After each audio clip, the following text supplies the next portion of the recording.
Well, this morning's news was not what we would hope to hear on Wednesday, which is the 6th day of Colin being in ICU, hooked up to full life support.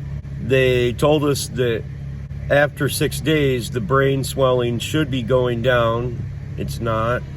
He's still running somewhere between 20, but he gets as high as 30 and sometimes has like a roller coaster of 25 to 30 on his ICP. So they don't like that roller coaster, and the brain should start healing, and it's not. They brought in different doctors today. I'm assuming these people don't work every day, but their concern with that lack of improvement is very concerning, and I think they wanted to be as mitigative as possible. Even though they tell you the truth, they don't really, mess around all that much with their words. So I don't think this is a good thing. I don't think they alluded to exactly how bad it is, but I think they've tried to subtly over time. So we're just gonna take this one day at a time. Yesterday they arrested the driver. As we found out in the past, the prosecutor's pushing for a 3 to 5 year sentence. The detective said he wanted 5 to 10 year sentence. Crime, wanted to book him on that crime or arrest him for that crime.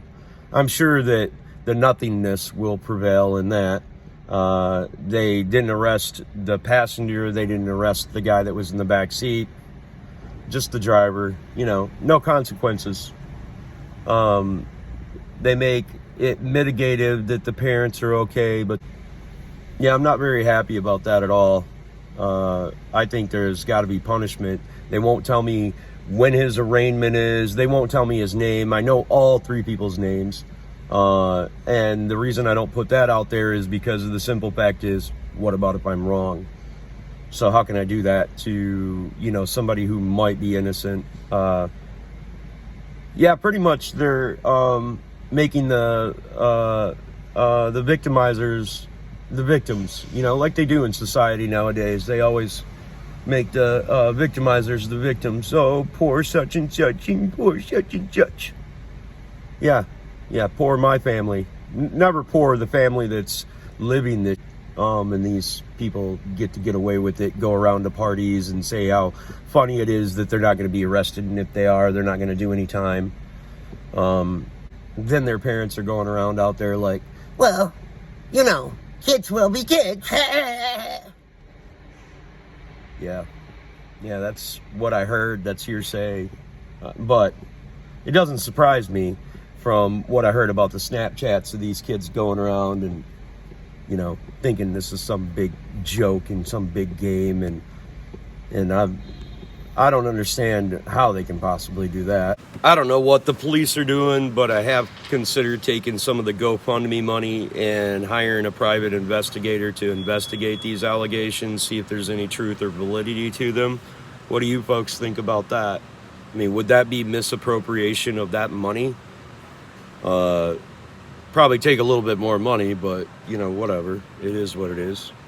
But I've thought about it, so let me know what you think. My sister-in-law texted me, said that my gift to Pat, which is not really a tangible gift, you'll understand more, might be misconstrued, and I don't think so, but people have weird thoughts. Somebody was telling me the other day that I swear a lot in these videos. I don't think I swear that much because I don't really like swearing all that much. I have a much greater vocabulary than that, but yeah, sometimes emotions take over. Sometimes you never know what people are going to say, and that's cool. Say what you're going to say, whatever. If you don't think that I spent the money wisely, let me know, because I would like to know the psychology behind that so I can explain my psychology. But I think the video, when I show it and when it happens, will pretty much subside, or at least that's my intention, subside any thought that I was trying to do something selfish. Pat is my world. She's my #1 fan.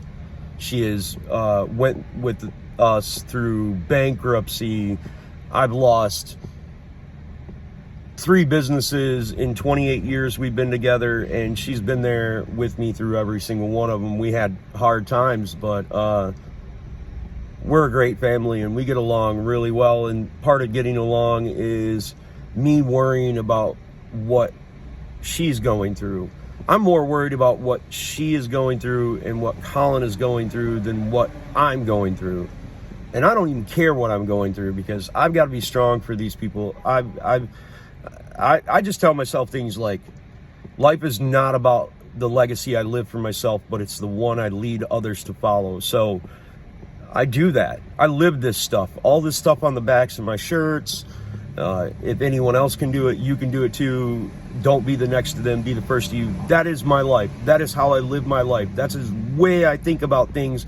When anything becomes challenging, I think of not just myself, I think of other people too. So if you thought this was selfish, well, I don't know. I had her best intentions at heart, and I did it during a really, really bad time. You know, when we're finding out that Colin's brain activity is registered on a 3 to 15 scale, and he is a 4, that's not a good moment. Maybe I was wrong, but I don't think so. I know people gave me the GoFundMe money to do things for Colin, and this is for Colin. His mother needs to be there if he ever wakes up, period. She does not need to be in like a total desperation, like life changing, can't take care of her son type moment. Needless to say, man, I'm going to tell you guys, and I tell you this every day in every single one of these, but it's so true. Your prayers, your stories, your warm feelings that you send me, God, man, they make me and Pat sit around and read this stuff. And sometimes I'm not able to respond because of the stupid internet and the way it works. Some of them I wanted to respond to and wrote these long messages and then couldn't send them because for some reason I can't comment on the YouTube comments for some weird reason. If I'm not hooked up to their internet, I can do it through my phone. So know that my heart is out there. And if you walk up to me on the street and I'm short or I'm rude, which I'm not normally, you can walk up to me, give me a hug. I'm not COVID crazy. I don't care. I'm not worried about it. I'm really, really, truly, truly means something to me. If you guys, when you send cards and stuff and balloons to Colin's room, we put them in there. He's got Sully sleeping underneath his arm. You guys are amazing. And this is an amazing country that we live in. And I've had messages from people from Poland. It's crazy to me. God bless you guys. You mean so much. And I thank you for watching the videos. Tomorrow we're going to have an update on arrest side of things. So I don't know what to think of that, but we'll just find out. I'll know tomorrow for sure.